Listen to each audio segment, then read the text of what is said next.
जिनेंद्र, हम मिलेंगे कल। चलो मैम स्टार्ट। पर ये आपका वंदना का खुल रहा है। वंदना मुरलीधर दूसरे हैं।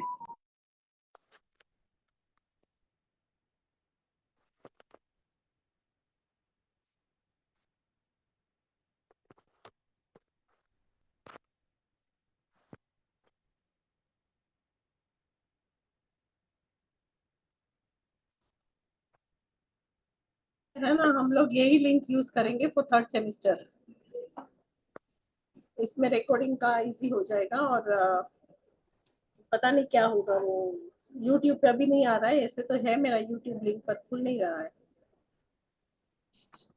ठीक है, चलो तो अभी हम लोग 19th गाथा से शुरू करेंगे। पहले प्रार्थना कर देते हैं। जय जिनेन्द्र। जय जिनेन्द्र। जय जिनेन्द्र मैम। कोई बोलेगा प्रार्थना?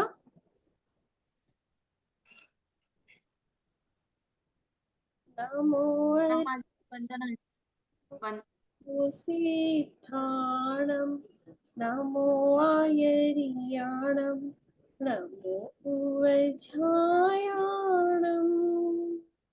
नमो लोये सभसहुणम् ऐसो पंच नमुकारो सर्व पापपणासनो मंगलाणं च सवेसी परमं भवै मंगलम्। जय जिनेन्द्र। तो अब सबकी शाता होगी। किसके किसके पर्यूषण चल रहे हैं अभी? हमारे नहीं। अच्छा, किसी के भी नहीं। हाँ। वरना जी एक दूसरा वापस आ रहा है यहाँ व्यूइंग करने के लिए, क्या करूँ? डाल दूं अपना? ये वापस खुल रहा है कि आप अपना जूम में वो अब हो रहा है आपका जूम हाँ, लाइव। तो यहाँ पे डाल दूं मेरा एड्रेस, ईमेल एड्रेस और पासवर्ड आया है आज। एक सेकेंड ना स्टूडेंट्स।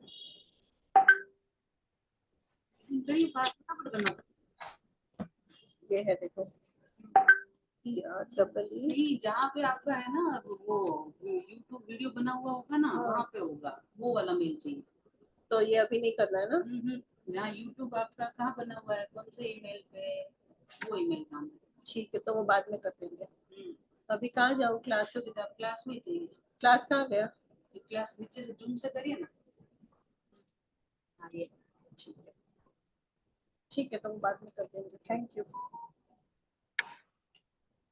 तो अभी हम लोग 19th गाथा से करेंगे। तो 19th गाथा में अभी क्या स्टार्ट होने वाला है? रॉन्ग नॉलेज, मिथ्या ज्ञान। तो अब तक हम लोग ने जाना कि सम्यक ज्ञान क्या होता है, सम्यक ज्ञान क्या सिखा रहा है, सम्यक ज्ञान से हमको हमारी आत्मा के बारे में कैसे जान सकते हैं और कैसे आगे बढ़ सकते हैं। पर इसको जानने के बाद हम क्या मिस्टेक कर रहे हैं, ऑलरेडी क्या चीजें हैं जो हमारे मोक्ष मार्ग में अड़चन रूप है, तो वो सभी भी जानना बहुत जरूरी है। इसीलिए ये 19 से कितनी गाथा आएगी अपनी? 19 से 37 तक, करेक्ट? नहीं, 19 से आएगी 30 तक। 19 गाथा है विच शोज अस कि क्या गलतियां है, क्या मिस्टेक है जो हम कर रहे हैं, जो हमें मोक्ष मार्ग में आगे बढ़ने नहीं देता है, जिसकी वजह से हमारा मोह दूर नहीं हो रहा है। तो ये सब गाथा हम यहाँ से समझने की कोशिश करेंगे। अभी शांतिलाल जी के पोजीशन चल रहे हैं क्या? नहीं मैम। तो फिर वो क्यों ज्वाइन नहीं हो रहे अभी? एक सेकंड मैम, मैं कांटेक्ट करती हूँ उनसे।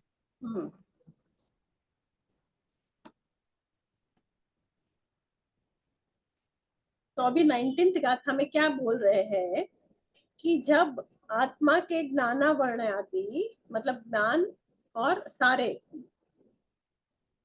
कर्म, 8 प्रकार के कर्म, ज्ञानावण्य, दशनावण्य, वेदनीय, मोहनीय, मतलब सारे कर्म के लिए जब द्रव्य कर्म, भाव कर्म, ये तो सब आपको पता है द्रव्य कर्म क्या होता है, भाव कर्म क्या होता है। जब जीव कोई भी भाव करता है तब द्रव्य कर्म भी आत्मा को आके चिपकते हैं। और शरीर, 9 कर्म की बात भी यहाँ हो रही है।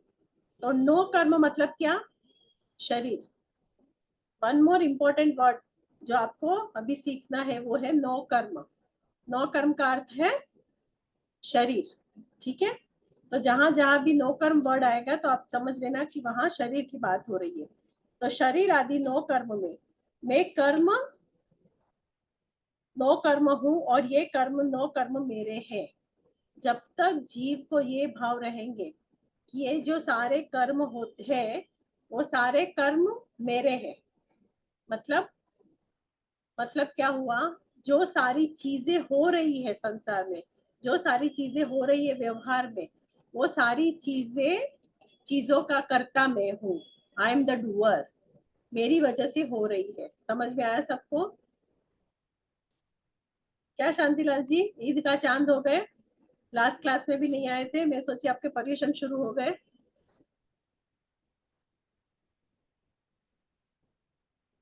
तो ऐसी अंकल ऑन करो। ऐसी ऐसी जिसको निश्चय से बुद्धि है, तब यह आत्मा क्या होता है? अज्ञानी है। तो मिथ्या ये क्या है? मिथ्या ज्ञान है। क्या मिथ्या ज्ञान है? कि ये जो सारे कर्म है, द्रव्य कर्म है, भाव कर्म है, नो कर्म है, ये सारे मेरे है। सबसे पहली गाथा में वही समझाया जाता है। समझ में आया सबको? जैसे रूप रस गंध वर्ण स्पर्श, ये सारी जो पुद्गल स्कंदों के रूप है, बराबर है।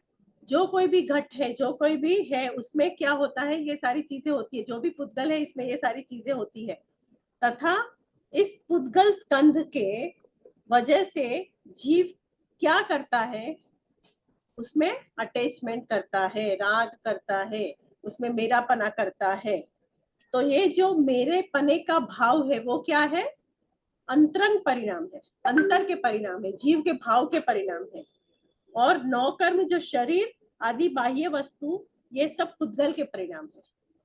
मतलब अंदर से जो भाव होते हैं और जिस वस्तु के प्रति भाव होते हैं वो सारे चीजें क्या होती है? कर्मबंध के कारण कारण होते हैं और आत्मा के तिरस्कार करने वाले हैं। उससे क्या होता है? द मोस्ट इंपॉर्टेंट थिंग क्या हो गया वहां पे? अपने आत्मा को दूर कर दिया, आत्मा से दूर हो गए, आत्मा का तिरस्कार कर दिया, आत्मा के प्रति कोई भी रुचि नहीं है। समझ में आ रहा है? जब पर में रुचि होगी तो स्व में रुचि नहीं होगी। जब संसार भाव है तो आत्मा के भाव नहीं होंगे। एक ही चीज हो सकती है, कोई भी जीव एक ही नाव में बैठ सकता है, दो नाव में नहीं बैठ सकता है। अगर वो यहाँ है तो वहां नहीं है, वहां है तो यहाँ नहीं है। Is it clear? क्या? उनमें ये कर्म नो कर्म मैं हूँ तथा मोहादिक अंतरंग और अशरीर आदि बाहिरंग कर्म आत्मा के तिरस्कार करने वाले पुद्गल परिणाम मेरे आत्मा के हैं। मतलब जब जीव को लगता है कि ये सारा मेरा है तो ये सारी चीजें हैं अज्ञान, मिथ्या नॉलेज। करेक्ट? समझ में आ गया? तो जिस जीव को ऐसे भाव होते हैं वो जीव कैसे होते हैं? अज्ञानी। समझ में आ गया? हाँ इस मैम। कुनकुन आचार्य ने एक बहुत ब्यूटीफुल एग्जाम्पल दिया है। उन्होंने क्या कहा? जैसे दर्पण में अग्नि की ज्वाला दिखती है।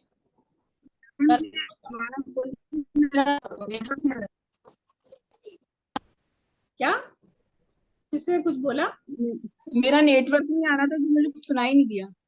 हाँ, तो यहाँ हम लोग है ना 19वीं गाथा कर रहे हैं।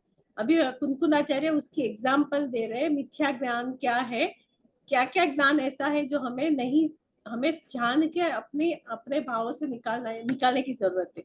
तो यहाँ एग्जाम्पल उसका दिया है। अभी आपका नेटवर्क बराबर है आशा जी? सुनाई दे रहा है? यस यस यस लग रहा है अभी भी नहीं है। जी। ठीक है। नहीं सुनाई दे रहा, आप सुनाई दे रहा। यहाँ जो कोई भी द्रव्य कर्म है, भाव कर्म है, नो कर्म मतलब शरीर, उसके प्रति जो आत्मा के भाव है वो भाव से जो राग भाव उत्पन्न होता है और जिसकी वजह से द्रव्य कर्म की उत्पत्ति होती है, वह सारे कर्म मेरे है। ऐसा जिसे लगता है वो कौन है आदित्य? मिथ्या मिथ्यात्वी, अज्ञानी, वो कौन है? अज्ञानी। अज्ञान। ओके, तो यहाँ पे एग्जाम्पल दिया हुआ है कि जैसे दर्पण में अग्नि की ज्वाला दिखती है, ऐसा जाने की ज्वाला तो अग्नि में ही है। तो जो ज्वाला दिख रही है, जो फ्लेम्स दिख रहे हैं, वो कहाँ है? जहाँ आग है वहां पे है। पर वो दिख कहाँ रही है? उसका शेडो कहाँ का पड़ रहा है? दर्पण में। दर्पण में उसकी आग नहीं है एक्चुअली। आग तो कहाँ है? उससे अलग है, वो तो सामने हो रही है, पर दर्पण में उसकी कुछ भी गर्माहट नहीं होगी। दर्पण गर्म होगा अगर यहाँ पे एक कॉर्नर में मैंने कांच रख दिया और दूसरे कॉर्नर में अग्नि जल रही है, तो उसका प्रतिबिंब यहाँ कांच पे गिर रहा है, पर उसकी कोई गर्मी वहां पे आएगी? वो नहीं, गर्मी कांच को लगेगी नहीं, सिर्फ उसका प्रतिबिंब है। तो जो दर्पण में दिख रही है वह दर्पण की स्वच्छता ही है, क्योंकि दर्पण उतना स्वच्छ है, उतना क्लीन है, इसीलिए वो उसमें झलक रहा है, पर उसमें एक्चुअली हो नहीं रहा है। वैसे ही आत्मा निश्चय से शुद्ध है, प्योर है, स्फटिक जैसी है, ट्रांसपेरेंट है। इसीलिए क्या होता है, सारा संसार की सारे पदार्थ और सारे जीव की हर एक भूत भविष्य और वर्तमान की सारी बातें उसमें आत्मा में झलकती है। समझ में आ रहा है? जैसे दर्पण में आग झलक रही है, दिख रही है, वैसे पूरे संसार की पूरी चीजें निश्चय से सिद्ध भगवान के ज्ञान में झलकती है। इसी तरह कर्म नो कर्म अपने आत्मा में नहीं बैठे, तो आत्मा के ज्ञान की स्वच्छता ऐसी है जिसमें ज्ञेय का प्रतिबिंब दिखता है। इस प्रकार कर्म और नो कर्म ज्ञेय है, जानने योग्य है, वो प्रतिभासित होते हैं। ऐसा अनुभव करना स्वमें हो अथवा उपदेश हो, तभी वो ज्ञान होता है। जब ऐसी समझ आती है तो वो ज्ञान होता है। अगर ऐसी समझ नहीं है और जीव ये सबको अपना मानता है तो वो अज्ञान है, मिथ्या ज्ञान है। क्लियर? समझ में आ गई ये गाथा? अब हम लोग जाएंगे नेक्स्ट गाथा में। यहाँ पे बहुत इंपॉर्टेंट और भी बातें बताते हैं कि अभी है ना, जो जीव है ना, उसके साथ तीन चीजें को अभी और एक्स्ट्रा हमको समझनी है। वो क्या है? सचित, अचित और मिश्र। ओके, तो सचित क्या होता है? Vandana, Khushboo, please switch on your video if possible. सचित क्या होता है? What is the meaning of सचित? मैम जो बीज युक्त हो, जिसमें वापस कुछ पैदा करने की शक्ति होती है, उसे सचित कहते हैं। और उसका बेसिक मीनिंग क्या है? विथ लाइफ, जो जीवंत है, जो यस, जीता है, जिसमें अभी लाइफ है, वो सचित है। करेक्ट? अचित क्या है? या व्हाट इज अचित? ऑपोजिट ऑफ सचित, ऑपोजिट ऑफ सचित। जिसमें जीव नहीं है। और मिश्रा? कॉम्बिनेशन ऑफ सचित एंड अचित। या तो वो जीता है या तो नहीं जीता है, दोनों कैसे हो सकेगा? वो जी भी रहा है और मर भी गया है, मतलब वो कैसे हो सकेगा? आप बोल रहे हो कि कॉम्बिनेशन। अब जैसे ककड़ी आधा की, शरीर में अब है, जैसे जीता है, ककड़ी की सब्जी। आधा मर गया, ऐसे? नहीं, ऐसे नहीं मैम। अब जैसे ककड़ी की सब्जी है, थोड़ी कच्ची है, थोड़ी पक्की है, अध कच्ची अध पक्की, तो वो वाला मिश्र में आएगा। और any other clue? She is right but she is not right for this point. ये ये यहाँ और कुछ हमको समझना है मिश्र में। सोचो सोचो सोचो, मिश्र और क्या हो सकता है? अभी सचित और अचित तो क्लियर हो गया है ना? सचित क्या है, अचित क्या नहीं है? मैम, मैम दृष्टि होगी, मिश्र दृष्टि फिर। गुण स्थान की वजह दृष्टि से थर्ड गुण स्थान आप बोल रहे हो। मिश्र गुण स्थान, जहाँ हाँ, यस। ज्ञान भी है और नहीं भी है, मैं आत्मा हूँ कि नहीं, हाँ ऐसे भाव नहीं यहाँ। हाँ, मतलब दोनों में न्यूट्रल भाव है। सम्यक दर्शन में भी रुचि नहीं है और मिथ्यात्व की ओर भी झुकाव नहीं है। दोनों में न्यूट्रल भाव है। उसके लिए एक एग्जाम्पल भी आता ना मैम, जैसे किसी व्यक्ति जो नालिकर द्वीप में ही रहता है, उसको सिर्फ नारियल के अलावा कुछ भी नहीं पता, और उसके सामने कुछ दूसरी खाने की वस्तु रख देगी, उसके सामने कुछ बोले खाने की, तो उसको न रुचि होती है न अरुचि होती है। वैसे ही मिश्र दृष्टि की स्थिति होती है, न तत्वों पे रुचि होती है न अरुचि होती है। और कुछ, और कुछ बोलो खुशबू, सोचो सोचो।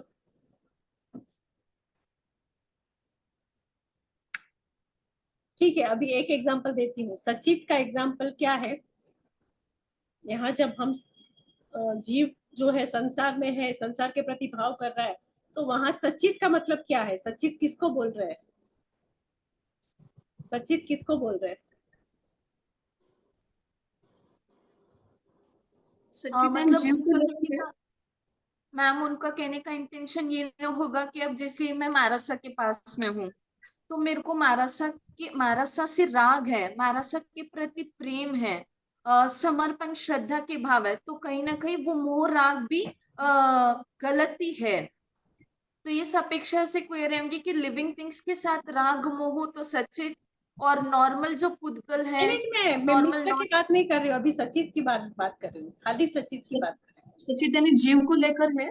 हाँ, जीव को लेकर। यहाँ पे मतलब कि जैसे मैं जीव हूँ और मेरे रिलेटिव्स जो है, फ्रेंड मतलब मेरा जो परिवार है, जैसे कि मेरे पति है, मेरा बच्चा है, मेरे सास है, ससुर है, या मेरी माँ है, भाई है, बहन है, जो कोई भी है वो सारे सच्चित है।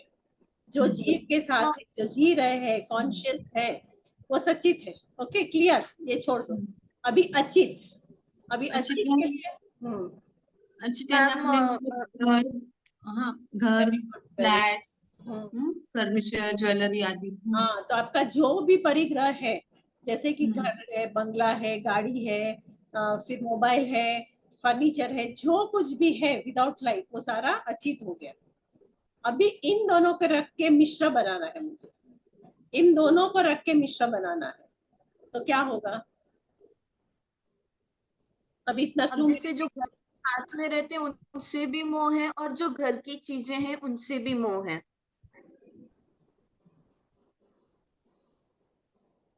और कोई, और कुछ? शरीर अपना। सचित है हम्म, कि अचित? मतलब हम सोना, अपना शरीर, हाँ। हाँ, बराबर है। शरीर को अलग करोगे तो वो सचित है कि अचित है? अच्छी। अचित है, वेरी गुड। आत्मा है वो सचित है, हम्म, बराबर। पर यहाँ पे जब हमको बाह्य दृष्टि से दो एग्जाम्पल देखना है, तो एक हस्बैंड सोचेगा मेरी बीबी जो जीवित है, जो जी रही है, वो सचित है, और उसने जो गहने पहने हैं विद ऑर्नामेंट्स, पूरी ज्वेलरी पहन के she is looking more beautiful, तो वहां क्या हो गया? मिश्र। मिश्र। हम्म, समझ में आया? हम्म, जब ऐसी बातें होती है, जैसे कपड़े हमने बहुत ब्यूटीफुल अपने मतलब अपनी पसंद के पहने हैं, तो मैं हूँ सचित और मैंने कपड़े पहने हैं अच्छी, तो वो मिश्र हो गया।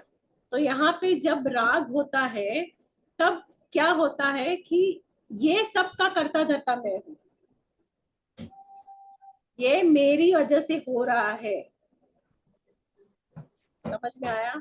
ये मैं कर रहा हूँ, मैं ये करूंगा, और मैं ये कर रहा था, भूत भविष्य और वर्तमान, हर एक समय पे जो कुछ भी हो रहा है वो मेरी वजह से हो रहा है। तो यहाँ सब आ गया। सचित मतलब जो भी मेरे बाल बच्चे को मैं पोषण दे रहा हूँ, जो पढ़ाई करा रहा हूँ, उसके लिए कमा रहा हूँ, तो वो हो गया। फिर मैं कर रहा हूँ, करूंगा, और किया था, तीनों भूत भविष्य और वर्तमान में तीनों में आ गए। तो यहाँ क्या बोल रहे हैं कि सचित स्त्री पुत्रादि, अचित धन धान्यादि, मिश्र, इनको ऐसे समझिए कि ये द्रव्य मुझ स्वरूप है, मेरी वजह से ये सारी चीजें हैं, मैं इनका हूँ, वो मेरे हैं और मैं इनका हूँ, ये मेरे हैं, ये पूर्व में मेरे थे, ओके, इनका मैं भी पहले था, तथा ये मेरे आगामी होंगे, और भविष्य में भी ये मेरे ही होंगे, मैं भी इनका आगामी होऊंगा। ऐसा झूठा आत्मविकल्प करता है, जो ऐसा ऐसा आत्मविकल्प करता है, वह और जो पुरुष परमार्थ वस्तु स्वरूप को जानता हुआ ऐसा झूठा विकल्प नहीं करता है वह मूढ़ नहीं है, वह ज्ञानी है। जो ऐसा विकल्प करता है कि यह मेरा था, मेरा है, मेरा रहेगा और मैं भी उनका हूँ, उनका था और उनका रहूंगा, ऐसे जो विकल्प करते हैं वो है अज्ञानी। और जिसको ऐसे विकल्प नहीं है, ऐसे विकल्पों से जो बाहर है, वो होते हैं ज्ञानी।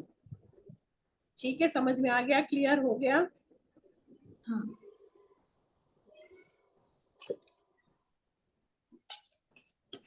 नेक्स्ट गाथा। अभी हम लोग एक एक गाथा अभी नहीं कर रहे, जो इम्पोर्टेंट गाथा ईआरसी की है ना वही हम लोग ये करेंगे, word to word meaning. Is it okay? या मैम। तो 20 से 22 में 22 की गाथा तक ये आ गया कि मैं भूत में भी था, भविष्य में भी हूँ। ये सारी जो बातें हैं ना, उसका देखो एक एक बार में पढ़ लेती हूँ।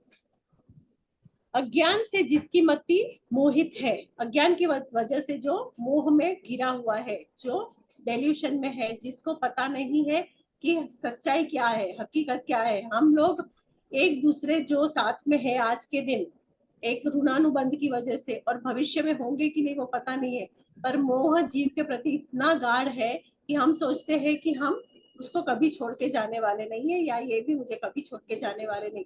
But in reality is it the truth? Reality में ऐसा होता है? सब जी रहे हैं, सब कोई किसी को छोड़ के नहीं जाता, ऐसा होता है कभी भी कोई भी समय में? तो भगवान जैसे भगवान भी ये नहीं कर पाए, तो हम तो किस खेत की मूली है? Is it not truth? It is not right? तो जो ऐसा समझता है वो क्या है? मोह में भ्रमित है। मोह से की वजह से उसको सच्चाई दिख नहीं रही है। जीव इस तरह कहता है कि यह शरीर आदि धन धान्य पर द्रव्य मेरा है। यह जीव मोह राग द्वेषादि बहुत भाव से सहित है। ऐसे जीव किससे घिरा हुआ है? मोह राग एंड द्वेष। मोह raag and dvesh are the main reasons for the जीव to bind infinite karmas. राग द्वेष अज्ञान है मुख्य कर्मणि ग्रंथ। आत्मसिद्धि शास्त्र की 100वीं गाथा देख लीजिए, उसमें कहा है राग द्वेष अज्ञान है मुख्य कर्मणि ग्रंथ थाय निवृत्ति तेह थी। अगर वो जीव उससे छूट जाएगा तो छे जीव अबंध, तो अबंध हो जाएगा, बंध रहित हो जाएगा। तो जीव कैसा है? तो बोल रहे हैं, आचार्य कहते हैं कि जो जीव सर्वज्ञ के ज्ञान में देखा गया नित्य उपयोग लक्षण वाला है, वो कैसा है? मोस्ट इंपॉर्टेंट और एक नया कॉन्सेप्ट यहाँ हम ऐसे तो जानते हैं, पर यहाँ और भी दिया हुआ है, वो है उपयोग लक्षण वाला है। वह उद्गल द्रव्य रूप कैसे हो सकता है? उसका लक्षण क्या है? उपयोग। तो उपयोग लक्षण मतलब क्या है?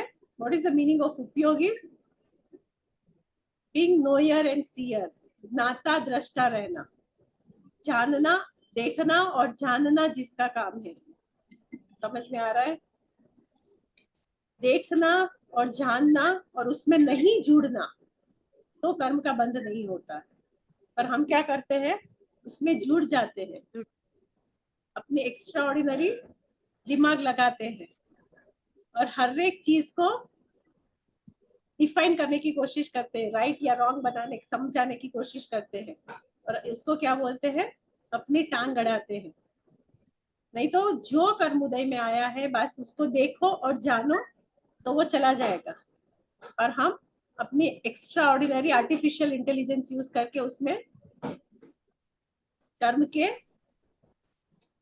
वेब में फंस जाते हैं, और हमारा क्या शुरू हो जाता है? रिंगा रिंगा roses, cycle of transmigration is on and on, on and on. Yes और नो? तो जब ये पुद्गल द्रव्य रूप कैसे हो सकता है? तू कहता है कि यह पुद्गल द्रव्य मेरा है, और हम क्या कहते हैं कि ये जो है वो मेरा है। जीव द्रव्य पुद्गल द्रव्य रूप हो जाए तो पुद्गल द्रव्य भी जीव पने को प्राप्त हो जाएगा। अगर जो अजीब है वो जीव हो जाए और जीव अजीब हो जाए, ऐसा कभी हो सकता है? कोई भी काल में, कोई भी समय में ऐसा हो No. सकता है? It is next to impossible. कोई भी अपना अपना स्वभाव नहीं छोड़ता। तो जो जीव पुद्गल हम बोलते हैं कि ये पुद्गल मेरा है, तो ये सारी हमारी मान्यता है, मोह है, माया है, और कुछ भी नहीं है। यदि ऐसा हो जाए तो तुम कहते हो कि यह पुद्गल द्रव्य मेरा है, परंतु ऐसा नहीं होता है। ये क्या है? हमारा भ्रम है, हमारा मोह है। पर हर एक चीज अपने अपने समय में अपने अपने साथ लेके आई है। कब किस जो जुड़ी है, जिसका संयोग हुआ उसका वियोग कब होगा, everything is fixed, everything is नियति। But because we don't know, हम सोचते हैं कि ये सब मेरी वजह से हो रहा है, मैं कर रहा हूँ, और because I am taking care of it, it is happening, और वो होती रहेगी। पर actually that is not the reality. उसका उसका मतलब ये नहीं है कि हमको घर का काम नहीं करना है या हमको पैसे नहीं कमाने हैं। तो वो हमारा धर्म है, उस कर्म को लेके हम आए हैं, इसीलिए that we have to do it. Clear? अभी नेक्स्ट गाथा में देखिए, वहां क्या कह रहे हैं कि जीव का स्वरूप अप्रतिबुद्ध कहता है कि जो जीव है वह शरीर नहीं है, तो तीर्थंकर आचार्यों की स्तुति क्यों करना? अभी हम बोल रहे हैं ना कि अभी व्यवहार नहीं से हम लोग क्या करते हैं, तीर्थंकर भगवान है, भगवान की जो स्टेच्यू है या भगवान की जो मूर्ति है या भगवान जो होते हैं, उन्हें बाह्य रूप से हम उसकी पूजा करते हैं, स्तुति करते हैं, वंदना करते हैं। तो बोलते हैं कि अगर ऐसा है तो हम उसकी स्तुति क्यों करते हैं? हमको क्या जरूरत है? वो तो बाह्य से तो शरीर ही है ना, तो शरीर की स्तुति करना मतलब बाह्य की स्तुति करना, मतलब पुद्गल की स्तुति करना। तो ऐसी पुद्गल की स्तुति क्यों करना? वो माध्यम जरूरी है कि नहीं है? आप लोग क्या कहते हो?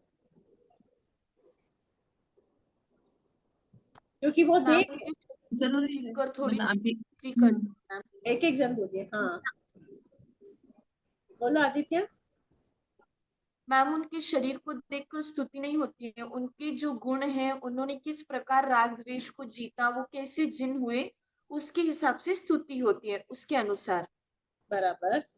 पर अगर हम, हमारे सामने मूर्ति ना हो, हमारे सामने वो कैसे है ऐसी कोई सच्ची समझ ना हो, तो वो हो सकता है? यस खुशबू? मैम फर्स्ट चीज आके अपन को कोई बाह्य रूप होना जरूरी नहीं है। अब जैसे मूर्ति हो या कोई फोटो हो, कोई जरूरी नहीं है। अपने भाव अगर अच्छे हो, अगर अपनी समझ सही हो कि कैसे भाव होना अब चाहिए, बच्चों को किस टाइम। समझाओगे, बच्चों को समझाओगे, वो समझ अभी जाए। हम किस अभी हमें किसी न किसी का आलम्बन जरूरी है, मतलब सपोर्ट चाहिए है, चाहे मतलब कोई न कोई किसी कैसे रूप चाहिए, चाहे वो प्रतिमा हो, चाहे फोटो हो, चाहे वो कुछ भी हो, बुक्स हो, कुछ भी हो। हाँ आलम्बन की जरूरत है, बिना सपोर्ट के हम आगे नहीं चल सकते। Aditya, what you are saying is correct. पर वो कब हो सकता है? जब आपको बेसिक कुछ पता है, बेसिक कुछ जानते हो। जो प्रथमानुयोग के जीव है, जिसको कुछ पता ही नहीं है, जो टोटली बाहर बाहर से अटैच्ड है, बाहर की दुनिया से अटैच है, उसको भगवान क्या है, प्रतिमा क्या है, भगवान के गुण क्या है, कुछ पता ही नहीं है, तो you will be able to connect them. आप उसको कनेक्ट कर सकते हो भगवान से। भगवान की मूर्ति नहीं दिखाओ, उसका प्रतिबिंब नहीं दिखाओ, उसका फोटो नहीं दिखाओ, या उसकी कुछ चीजें नहीं दिखाओ, मतलब बुक से भी आप कुछ नहीं समझाओ, तो वो जुड़ पाएंगे? नो। तो फिर यहाँ तो वो बात हो गई है ना कि जो जीव कुछ जानता ही नहीं है, पहले उसको व्यवहार से ये सारी चीजें समझानी चाहिए कि नहीं, वही पूछ रहे कि। तो फिर आप बोल रहे हो ना कि ये सारे गुण है, उसी से हो जाएगा, तो फिर आप आलम्बन क्यों ले रहे हो? देखो कौन सी गाथा में यहाँ समझा रहे, 26वीं और 27वीं गाथा में।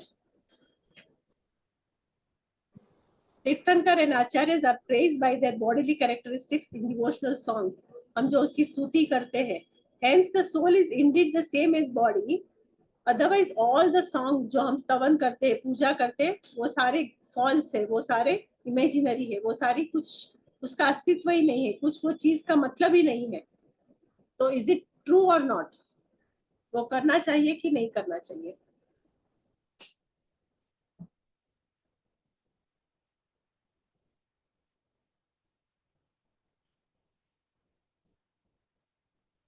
बोलो।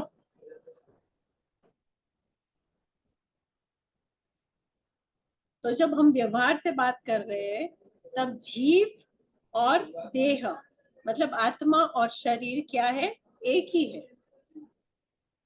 बाह्य से जब व्यवहार से हम जनरली बात करते हैं तब हम डॉक्टर प्रीति बोलते हैं तो ये शरीर ही डॉक्टर प्रीति है, उसी की आत्मा है। मतलब हम लोग सेपरेटली नहीं समझा सकते किसी को। मिस्टर राहुल और राज किसी को भी बोला है शांतिलाल जी, तो ये शांतिलाल जी का शरीर ही आएगा ना, या उसकी आत्मा अंदर से आत्मा निकल के बाहर आएगी? ये नाम हमने किसको दिया है? ये शरीर को ही दिया है ना, क्योंकि वही भाषा हम जानते हैं, वही समझ है हमारी, और यही व्यवहार से सब जीवों को समझ है। इसीलिए व्यवहार से ये समझना जरूरी है। तो भगवान की जब स्तुति करते हैं, वंदना करते हैं, ऐसे जीव जो इस धर्म में रुचि ही नहीं रखता, अगर उसको हम कुछ दिखाएंगे नहीं, प्रतिमा नहीं दिखाएंगे, भगवान की मूर्ति नहीं दिखाएंगे, तो वो अपना कॉन्सेंट्रेट नहीं कर पाएंगे, वो अपना ध्यान या अपनी बुद्धि वहां पे नहीं लिखाएंगे। Like if something is abstract, कुछ भी आपके सामने नहीं है, तो दे विल बी लॉस्ट। कहाँ कॉन्सेंट्रेट करना है, किसके जाके दर्शन करना है, किसके गुण गाने हैं, अगर उसको स्टार्टिंग में ही वो सभी नहीं मिलेगा तो वो लोग कॉन्सेंट्रेट नहीं कर पाएंगे। इसीलिए यहाँ पे कुंकुन आचार्य जी ने कहा है कि व्यवहार से पहले स्टार्टिंग में तो वो जरूरी है। व्यवहार दृष्टि से अभी उसको धर्म में अंदर लाने के लिए ये शरीर और जो देह है, शरीर और जो जीव है, वो दोनों एक ही है। पर अगर निश्चय से हम कहें तो वो दोनों अलग है, पर व्यवहार से तो हमको इसको पकड़ना ही पड़ेगा, तो ही वो जीव आगे बढ़ पाएगा। फिर आप बाह्य से उसको भगवान क्या होते हैं, उसके गुण कैसे होते हैं, उन्होंने कैसी तपस्या की थी, आप उनका जीवन चरित्र बताओ, वो सारी चीजें बताओ, तो फिर उनको उनके प्रति भाव आएंगे, उनके प्रति श्रद्धा बढ़ेगी, उनको थोड़ा जानने की कोशिश करेंगे। अगर हम लोग कुछ भी नहीं उसको एब्स्ट्रैक्टली बताएंगे तो वो धर्म में रुचि नहीं कर पाएंगे। इसीलिए धर्म में रुचि कराने के लिए, जगाने के लिए, भगवान के प्रति समझ लाने के लिए पहले व्यवहार से उसकी स्तुति, वंदना और प्रार्थना सब जरूरी है। अगर वो करेंगे तो बाद में नेक्स्ट गाथा में क्या कहा है कि अगर वो हो गया according to practical point of view, व्यवहार पॉइंट ऑफ व्यू, अगर वो हो गया तो फिर निश्चय से वो कैसी आत्मा है, उन्होंने कैसे क्या किया था, कैसे पुरुषार्थ किया, कैसे उन्होंने अपने सारे कर्म को जलाकर भस्म कर दिया, वो सारी चीजों को वो समझ पाएंगे। समझ में आया?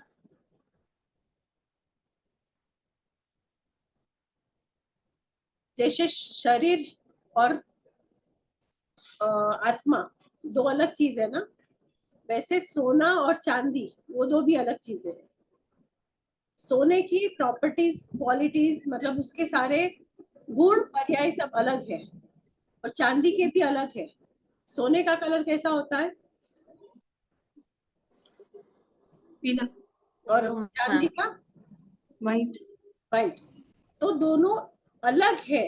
अलग होने के बावजूद भी अगर दोनों को मिक्स कर दिया जाए तो क्या होता है, वो दोनों एक रूप हो जाते हैं, एक में एक हो जाते, दोनों एक अलॉय मिक्स हो जाते हैं, बराबर है? तो वहां उसका उपयोग, मतलब जो ज्यादा रहेगा, गोल्ड ज्यादा रहेगा तो, या गोल्ड की ही जो मेन प्रॉपर्टीज है वो दिखने लगेगी। जैसे कि अगर हम दूध में थोड़ा पानी मिला दे तो भी वो क्या कहलाएगा? दूध ही कहलाएगा, दूध। बराबर है ना? क्योंकि वो दूध उसमें दिख रहा है, मतलब ज्यादा दूध ही दिख रहा है, चाहे दिख रहा है, पर फिर भी वो हम लोग उसको दूध ही बोलेंगे, हम पानी नहीं बोलेंगे। वैसे ही जब शरीर में ये आत्मा है, पर जब तक जीव उसको आत्मा को नहीं जानता तब तक उसको व्यवहार से शरीर के रूप में ही हम जानेंगे। पर जब शरीर के रूप से हम जान लेंगे भगवान को, किसी को समझा देंगे, फिर उसके गुणों को समझाएंगे, तो वो उस दोनों चीज को अलग समझ पाएगा, नहीं तो नहीं समझ पाएगा। Is it clear? Does it make sense? Yes ma'am. तो देखो यहाँ कैसे दिया है, जैसे इस लोक में सुवर्ण और चांदी का गलाकर एक करने से एक पिंड का व्यवहार होता है, वो दोनों एक हो गए। उसी तरह आत्मा के और शरीर के परस्पर एक जगह रहने की अवस्था होने से एकत्व का व्यवहार होता है। तो एक क्षेत्र अवगान उसको बोलते हैं कि दोनों एक ही क्षेत्र में रह रहे, एक ही एरिया में रह रहे। जैसे दूध और पानी दोनों एक ही भगोले में थे तो हम लोग वही मान लिए, वैसे ही ये आत्मा इस शरीर में ही रह रही है, इसीलिए हम आत्मा को शरीर ही मान लिया कि ये शरीर जो है वही है, वही मैं हूँ। इस तरह व्यवहार मात्र से ही आत्मा और शरीर का एकत्व है, परंतु निश्चय से एकत्व नहीं है। तो व्यवहार से हम लोग एक कह सकते हैं कि ही इज मिस्टर शांतिलाल, क्योंकि उसके शरीर को देख के शी इज वंदना, तो हम उसके शरीर को देख के उसको पॉइंट आउट कर सकते हैं कि कोई पूछेगा कि वंदना जी कहाँ है, तो इसके कितने क्राउड में से हम उसको दिखा सकते हैं, बराबर ना। तो वो व्यवहार से करने की बात है, पर निश्चय से वो अलग है। वंदना अलग है, वंदना की आत्मा अलग है। शांतिलाल जी अलग है और शांतिलाल का शरीर अलग है और उसकी आत्मा अलग है। क्योंकि पीले और सफेद स्वभाव वाले सोना चांदी है, उनको जब निश्चय से विचारा जाए तब अत्यंत भिन्नता से हमको उसको उस पदार्थ की समझ आएगी, बराबर है ना। जब हम बाहर से देखते हैं तो ये शरीर जो है वही प्रीति है, पर उसके अंदर जो रहने वाला है वो आत्मा है। तो शरीर तो एक्चुअली कुछ है ही नहीं, it is dead body, it is dead without the soul, it is of no use without the soul. अगर ये शरीर में से आत्मा चली जाएगी तो ये शरीर का कोई महत्व रहेगा? कोई इस शरीर को संभाल के रखेगा? नहीं। कब जाके जला देंगे, मतलब राह देखते हैं कब निकालेंगे कब निकालेंगे, तो it doesn't have any value. पर जो अंदर आत्मा बैठी है उसी की वैल्यू है, बराबर। तो क्या बोल रहे हैं कि उस तरह आत्मा और शरीर उपयोग तथा अनुपयोग स्वभाव वाले हैं, उन दोनों को अत्यंत भिन्नता होने से एक ही पदार्थ की प्राप्ति नहीं है, इसीलिए अनेकता ही है। ऐसा यह नई विभाग है। इस कारण व्यवहार नहीं से शरीर की स्तुति करने से ही आत्मा की स्तुति हो सकती है। इस तरह अगर हम शांतिनाथ भगवान, पार्श्वनाथ भगवान, सारे तीर्थंकर की स्तुति बाह्य देह से करेंगे तो ही हम उनके गुणों को जान पाएंगे और उनकी स्तुति कर पाएंगे। Is it clear? समझ में आ गया आपको? तो ये जो नई ज्ञान है खाली व्यवहार से ही नहीं होता है, पर निश्चय से भी जानना है। तो व्यवहार और निश्चय, खाली व्यवहार ही नहीं पकड़ना है, व्यवहार को पकड़ना है। क्यों? क्या ताकि निश्चय तक पहुंच सके। समझ में आया? इसीलिए व्यवहार इज ऑल्सो इम्पोर्टेंट, निश्चय इज ऑल्सो इम्पोर्टेंट। जो खाली व्यवहार को पकड़ेगा वो भटकता रहेगा, व्यवहार को पकड़ के निश्चय को भी पकड़ना है। Is it clear? तो यहाँ तक ये सारी बातें आ गई कि from व्यवहार point of view, the saint adore the body which is not the same as the soul, but do so by believing that the omniscient has thus been praised or worshipped। मतलब आप उनके शरीर की पूजा करके, उनके शरीर के गुणों को गा के, उनके शरीर की स्तुति करके आप क्या कर रहे हो? इनडायरेक्टली उसके गुणों की ही स्तुति कर रहे हैं। तो दैट बिकम्स द निश्चय। नहीं, adoration of the body is not the adoration of the soul, ऐसा नहीं है। the adoration of the body is not accepted from निश्चय point of view। निश्चय point of view से आप बोलो कि ठीक है, एक बार आपने वो निश्चय पॉइंट जान लिया, फिर व्यवहार को इंपॉर्टेंस ना दो तो चलेगा। जैसे आदित्य ने पहले बताया कि भगवान को के गुण गाने के लिए उनको बाहर से जानना जरूरी नहीं, पर वो सेकेंड स्टेप है। जब तक फर्स्ट स्टेप से आप नहीं गुजरोगे तब सेकेंड स्टेप में नहीं पहुंचोगे। तो एक बच्चा है, उसको आपको समझाना है तो व्यवहार से ही निश्चय की तरफ ले जाना पड़ेगा। इसीलिए बोलते हैं कि खाली व्यवहार या खाली निश्चय नहीं पकड़ना, व्यवहार को जान के निश्चय को पकड़ना, फिर निश्चय को पकड़ के व्यवहार भी कैसे होता है वो समझ होनी चाहिए। Is it clear? समझ में आ गया? तो ये सारी बात, खाली एक नहीं को पकड़ेंगे तो वो गलत है, दोनों नहीं को पकड़ समझना है और दोनों नहीं को साथ लेके चलना है। This is the right knowledge, अगर नहीं तो वो रॉन्ग नॉलेज हो जाएगा। यहाँ पे एक ब्यूटीफुल एग्जाम्पल दिया है। तो ये 30th गाथा से हम लोग कल करते हैं। अभी कितने तक है गाथा? अभी 29 तक हुई मैम। हाँ, तो एक ही गाथा है ना 30th बस। तो 30th एक ही गाथा बची, तो 31st से तो हो गई हमारी। 30th गाथा हम कर ले 5-10 मिनट में, नो प्रॉब्लम। तो 30th गाथा में क्या है, बहुत ब्यूटीफुल एग्जांपल दिया है यहाँ पे बोला है कि अगर कोई किसी नगर की बातें बोल रहा है कि ये गांव में इतने अच्छे गार्डन है, इतने ब्यूटीफुल गार्डन है कि वो गार्डन तो पूरा मतलब पूरी धरती उसकी वजह से हरी भरी हो गई है, और ऊपर देखो तो इतने बड़े बड़े बिल्डिंग है, मतलब जो भी होते हैं ना झरोखे कि गांव में वो सारे इतने अच्छे हैं, और वहाँ की सारी व्यवस्थाएं बहुत अच्छी है, बहुत ब्यूटीफुल है, एवरीथिंग इज वेरी सिस्टमेटिकली। अगर ऐसा कोई बोलेगा तो देखो गाथा नंबर 30वीं निकालो, 30th निकालो, it is there for years.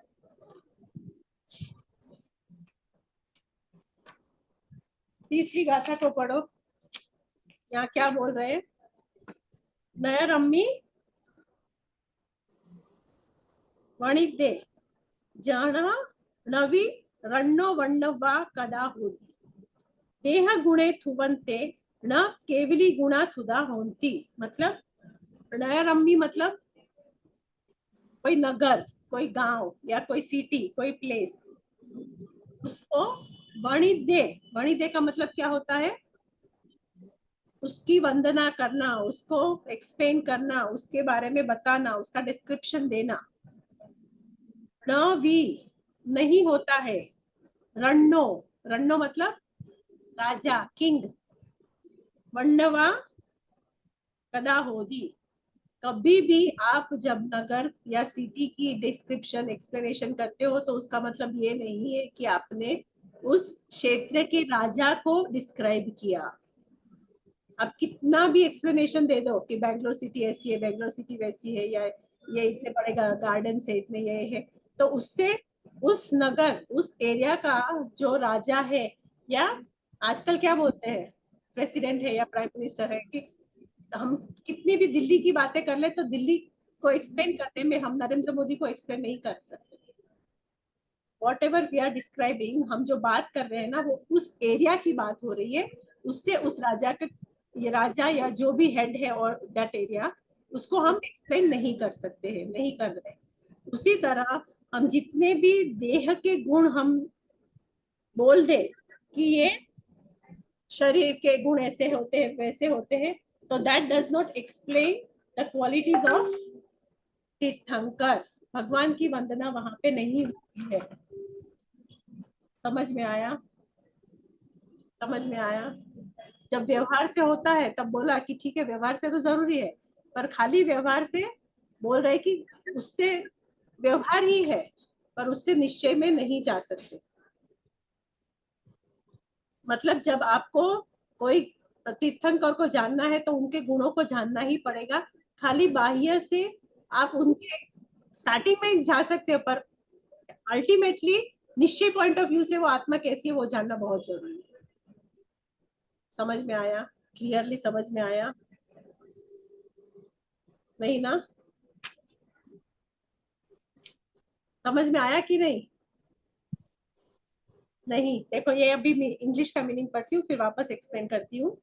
Just as the depiction of a village or city is not the depiction of the king, as the two different, that is houses are different from the king's palace। जो राजा का महल होता है या राज्य में रहने वाले लोगों के घर होते हैं, उसमें और महल में फर्क होता है कि वो दोनों सेम होते हैं? सेम होते हैं? वंदना जी तो बोलते हैं नो, सेम।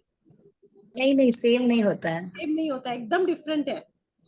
ओके उसी तरह likewise adoration of the qualities of the omniscient is different from that of the bodily properties। उसके शरीर के जो गुण है, मतलब शरीर से जो प्रॉपर्टी है उनके देह की, उससे और उसकी आत्मा की क्वालिटीज बहुत डिफरेंट होती है, उसमें जमीन आसमान का फर्क है।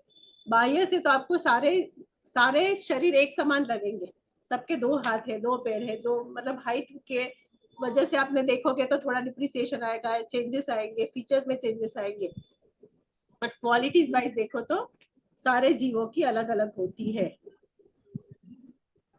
देखो अभी हिंदी में भी मैं पढ़ती हूँ। यह नगर ऐसा है कि जिसने कोट से आकाश को ग्रस लिया है। जिसके बड़े बड़े इतने बड़े बड़े कोट है कि जो आसमान तक पहुंच जाते हैं, अर्थात इसका कोट बहुत ऊंचा है।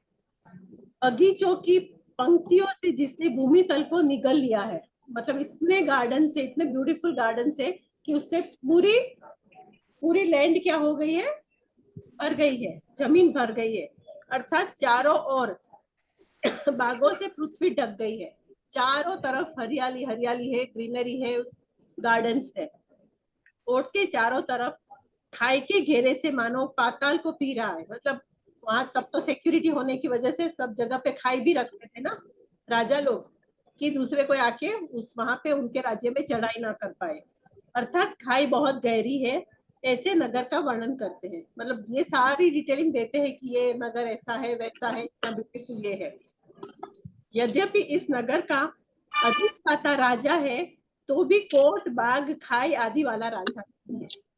तो ये सारे एरिया का जो है राजा, उसको आप एक्सप्लेन नहीं कर रहे हो, यू आर एक्सप्लेनिंग ओनली ना, आप किस चीज का एक्सप्लेनेशन दे रहे हो, उस नगर का, उस सिटी का, उस प्लेस का आप एक्सप्लेन कर रहे हो। उससे राजा कैसा है या राजा कौन है या उसके गुण कैसे, उसको आप नहीं समझा सकते, बराबर। उसी तरह तीर्थंकर का स्तवन शरीर की स्तुति करने से नहीं होता है, मतलब तीर्थंकर को आप रियली जानना चाहते हो तो उसके शरीर की स्तुति नहीं करनी है, पर उसके गुणों को जानना है।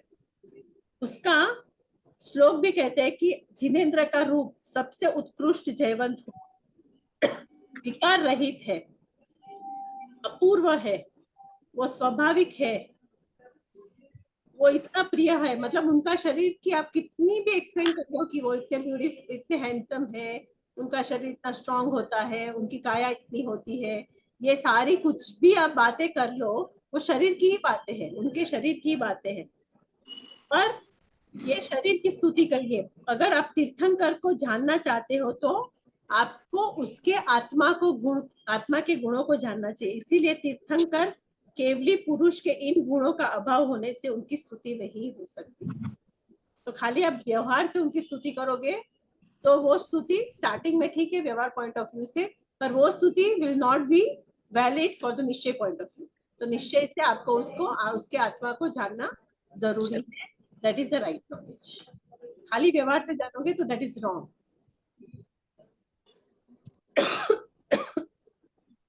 समझ में आया? हाँ मैम। है 30वीं गाथा का एक्सप्लेनेशन, 30वीं गाथा का डिटेलिंग, और वहां तक हो गया रॉन्ग नॉलेज। अगर व्यवहार से ही जानोगे तो गलत है, निश्चय से भी जानना है तो वो सही है। क्लियर? और 31 से 38 तो हमने राइट नॉलेज कर लिया, तो यहाँ हमारा खत्म हो जाता है फर्स्ट चैप्टर, मतलब ये पार्ट 38 गाथा तक हमारा खत्म हो गया। और ये 38वीं गाथा भी आप मार्क कर देना फॉर ईआरसी।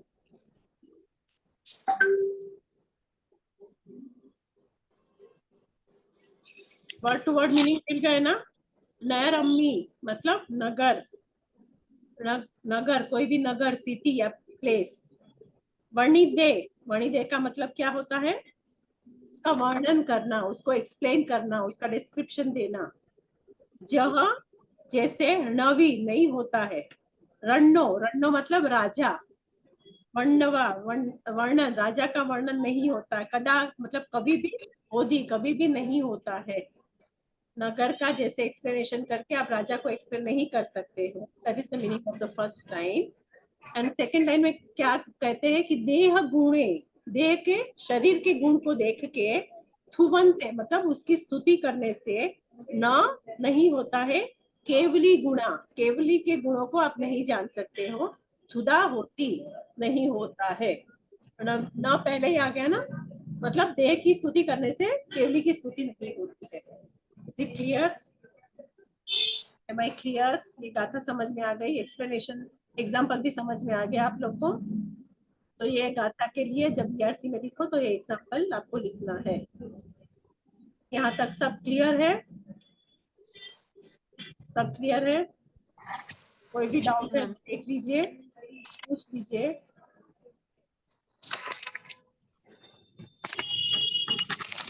अभी हम नेक्स्ट क्लास में नेक्स्ट चैप्टर शुरू करेंगे, जीवाजीव अधिकार।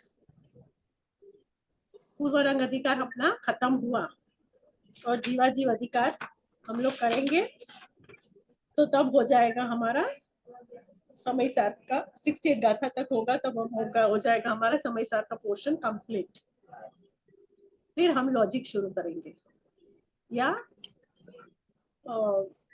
तृप्ति मैम वो भी शुरू कर देंगे आपका आचारंग सूत्र। Is it clear? या मैम। ठीक है, चलो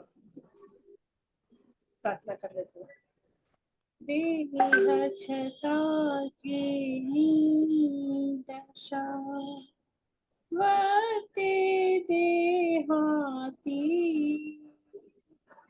ते ज्ञानी चरण वंदन वंदन। कल आपको क्लास चाहिए कि कल आप पूरा रिवाइज करोगे? फिर फ्राइडे मिलते हैं। आप लोग ये सब पढ़ो, कितने क्वेश्चंस हुए, कितना लिखना है, अब कितने असाइनमेंट के लिए लिखोगे, क्या करोगे, वो पूरा आप रेडी करो। बोलो मैम हमको असाइनमेंट कब तक सबमिट करना है? आप लोग को अभी तो टाइम है ना, अभी तो टाइम है, ऐसा कुछ अड़चन नहीं है, पर आप लोग करके भेज दोगे तो आप लोग के लिए अच्छा है। जब फ्रेश है तो आपकी नोट सब रेडी हो जाएगी। आप लोग कितने क्वेश्चंस करते हैं? अभी तक तो मैंने कितने क्वेश्चंस दिए हैं? मेरे ख्याल से 5 दिए ना? कितने दिए हैं मैंने? 5 की 6? 6 हो गए। 6 5 समय सार की गाथा 14 से 18 द्वारा सम्यक ज्ञान। वो तो बात गाथा का 19 से उसके पहले तो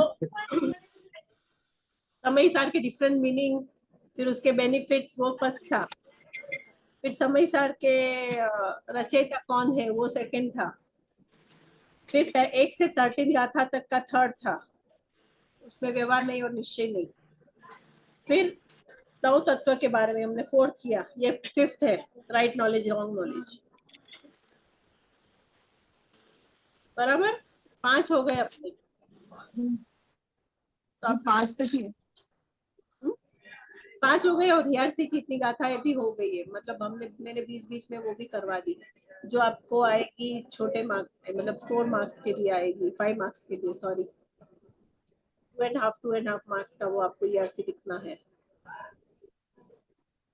तो अभी आपको कैसे असाइनमेंट करना है, आप लोग सोच के मुझे बोलो कितने क्वेश्चंस का करना है। क्या ये 20 मार्क के लिए रहेगा?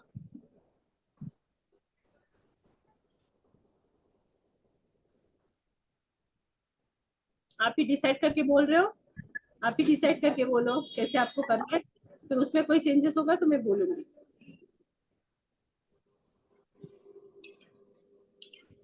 और जितने भी क्वेश्चन है उसके सब आंसर है ना, क्योंकि मैंने क्वेश्चन वाइज ही कराया है।